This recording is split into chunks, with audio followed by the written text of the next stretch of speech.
ખીજવે હરીને ખાટ્ય ન થાય જી, એ પણ જાણવું જનમન માયજી, જેથી થાય દુઃખ સુખ સર્વ જાયજી, એવો નવ કરવો કોઈ ઉપાયજી,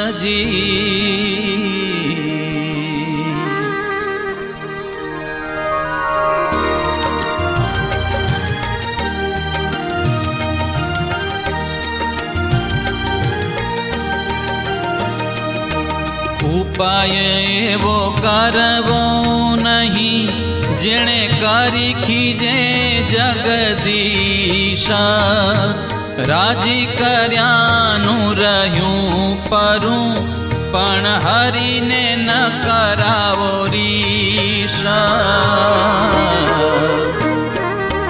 હઠ કરી હરી ઉપરે કોઈ સેવક કરે સેવકાઈ, તે સેવક નહીં શ્રી હરિ તણો, એ છે દાસ જાણો દુઃખદાઈ,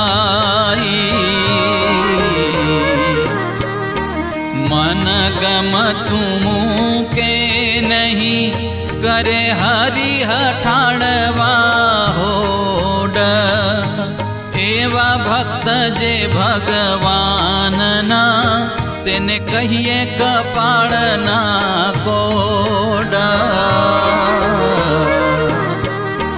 ન કરે ગમતું ગોવિંદનું નિજ ગમતું કરાવે નાથને, જો મોડે ગમતું એના માનનું તો શોધે વિમુખના સાથને, હર કોઈ વાતે હટકી ચટકીને ચાલી નીસરે, હેત તોડી હરી હરી જાન શું વિમુખ શું વાલ્યપ કરે, એવા જાલમ જાનને જાળવ્યા જોઈએ જગદીશને, રીજે તો ના રહે રીતમાં ખીજે તો કાપે શીશને, વચન દ્રોહીથી લાગે વાસમી એવા સેવકની સેવકાઈ, નિષ્કુળાનંદ એવી ભગતિ ભક્તને ન કરવી ભાઈ.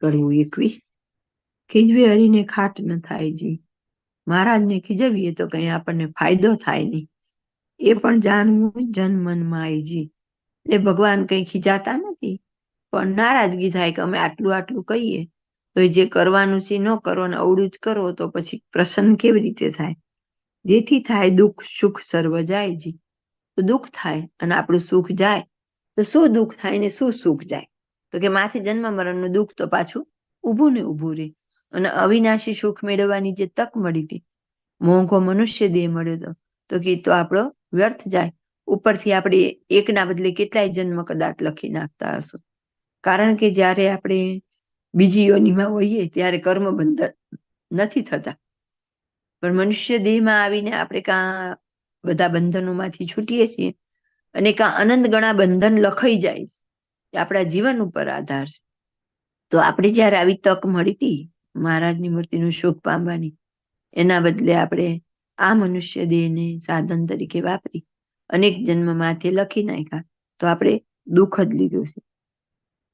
એવો નવ કરવો કોઈ ઉપાય છે, એવો કોઈ આપણે સાધન ન કરવું જેથી આપણા માથે જન્મ મરણનું ચક્કર ચાલે. એટલે આપણે બધાએ તો પહેલા આટલા વખત સુધીમાં ખૂબ અભ્યાસ કરી લીધો કે સકામ ભક્તને કોઈ કાળે મોક્ષની પ્રાપ્તિ થતી નથી. તો એમાં આપણે શું ફાયદો લઈ લીધો? સકામ ભક્ત થઈ એટલે એક તો આપણી ભજન રૂપી મૂડી ખૂટી જાય, અને જે કંઈ પૂર્વનું પુણ્ય હતું એ ખાલી થાય, અને માથી જન્મ મરણ, અને પાછા એ પ્રારબ્ધને આગળ ઠેલી દીધું. એટલે એ પાછી આપણે એક નવી ઉપાધિ લઈ લીધી. રાજી કર્યાનું રહ્યું પરવું, પણ હરીને ન કરાવો રીસ. આપણાથી મહારાજને મુક્તો રાજી ન થાય ન કરીએ, પણ એમને રીસ તો ન જ કરાવીએ. કમસે કમ હટ કરી હરી ઉપરે કોઈ સેવક કરે સેવકાય. હવે રીસ શેનાથી થાય? કદાચ આપણે હમણાં બધા વિષય ખંડનની એવી વાતો સાંભળીએ અને એવું આપણાથી ન થાય તો મહારાજ કુરાજી નહીં થાય. મહારાજ કે કઈ વાંધો નહીં, 1 જન્મ 2 જન્મ 100 જન્મ લાખ જન્મ મને કઈ ફેર નથી પડતો, પણ હવે વાત છે કે ઉપરથી મહારાજને કુરાજી ન કરવા. તો કુરાજી કેવી રીતે થાય? તો કે સેવક ને શ્રી હરિતણો એ છે દાસ જાણો દુઃખદાયી. જે હઠ કરે હરિ સાથે ભગવાનનો સેવક નો કહેવાય. હવે હઠ એટલે શું?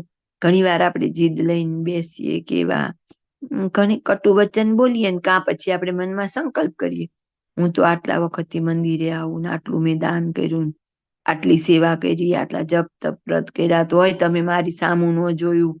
એવી બધી જે આપણે કરતા હોય એ બધી હઠ કહેવાય. મહારાજની મરજી એ જ આપણી મરજી ને એ જ આપણું પ્રારબ્ધ, એનો સહર સ્વીકાર કરવાનો છે. પણ એટલા બધા કદાચ આપણે ઉચ્ચ કક્ષાએ ન પહોંચીએ તો પણ હઠ તો નથી જ કરવાની. જેમ કે ધારો કે આપણે કોઈ એક સેવા કરી અને એના બદલામાં આપણે એમ કહીએ તમારે મને દર્શન દેવા જ પડશે, આજ તો આ ફૂલ કરે તો આમ માની લઉં, આજે આમ થાય તો આમ માની લઉં. આ બધી આપણી હઠ છે કે તમે તમારું પ્રતિમા ભાવ છોડીને મને તમારી દિવ્ય રીત બતાવો. તો એ પણ આપણી હઠ છે. તો કે એવી કોઈ હઠ ન કરવી કે જેથી મહારાજ કુરાજી થાય.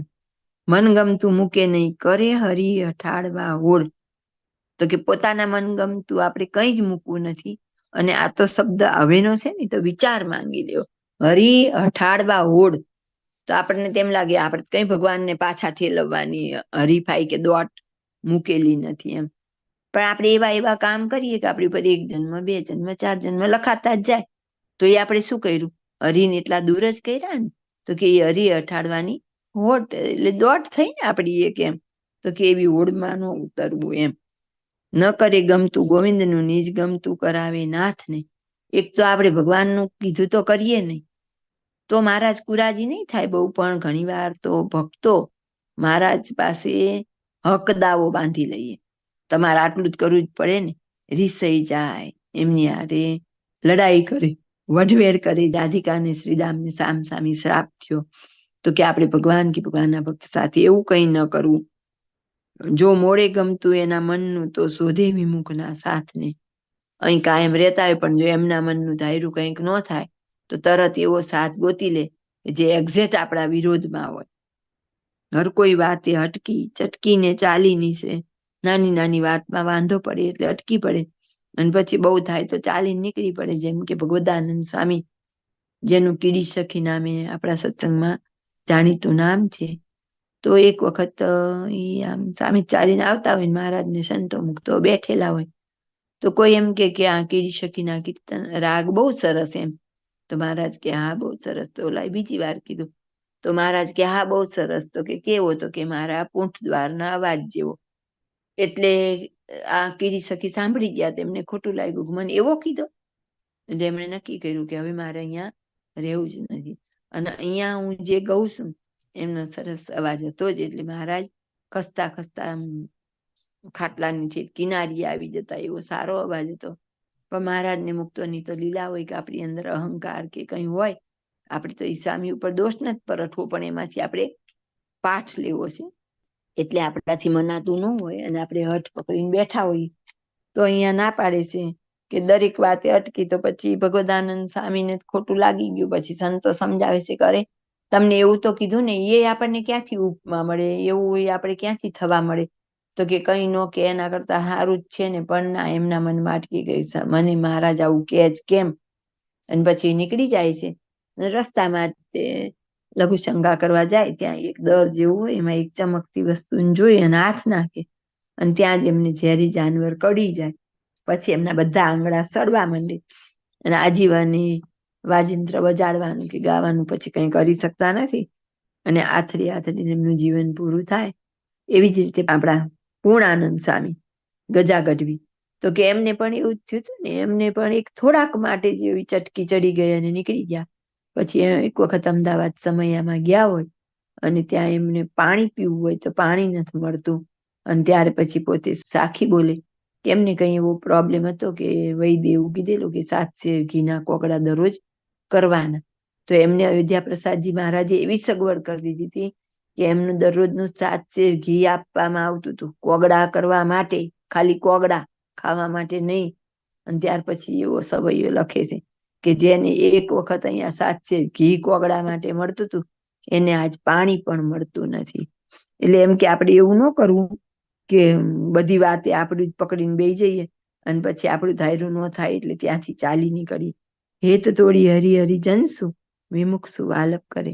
તો કે ભગવાન ને ભગવાનના ભક્તની આવી અઘરી વાતો સાંભળી અને અહીંથી નીકળી અને જે હળવી વાત કરે એનો સંગ કરીએ ત્યાં સુધી વાંધો નથી કે આપણું લેવલ એટલું હોય તો આપણને એટલી વાત, પણ ત્યાં જઈને આ સાચી વાતનું ખંડન કરવામાં આવે કે આવું કંઈ આપણે હોય જ નહીં અને બીજાનું મોરલ તોડવામાં આવે, હિંમત તોડવામાં આવે, ત્યારે બહુ મોટો દોષ બની જાય છે.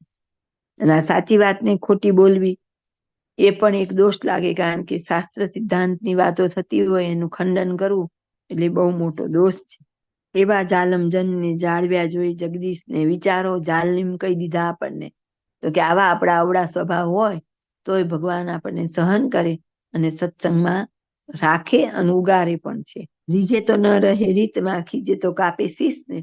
જો બહુ આનંદ ઉભરો આવી જાય તો મહારાજની ઈચ્છા ન હોય તો પરાણી કરાય, ના થાળ કરવો જ છે, ના આમ કરવું જ છે ને આમ કરવું જ છે, ને ખીજાય તો કે કા શીશ કાપે, એટલે મહારાજનું માથું ભમાવી દઈએ, એવા આપણે હેરાન કરી દઈએ.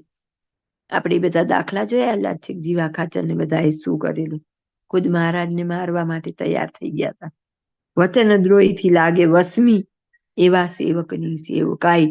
જે જિદ્દી હોય, હઠીલા હોય, પોતાનું ધ્યાન કરે ને કરાવે એવા હોય, એવા ભક્ત જો સેવા કરે તો મહારાજને એની સેવા બિલકુલ પસંદ નથી. નિષ્કુળાનંદ એવી ભક્તિ ભક્તને ન કરવી ભાઈ. તો મહેરબાની કરીને એવી ભક્તિ આપણે કરવી નહીં. જય સ્વામિનારાયણ.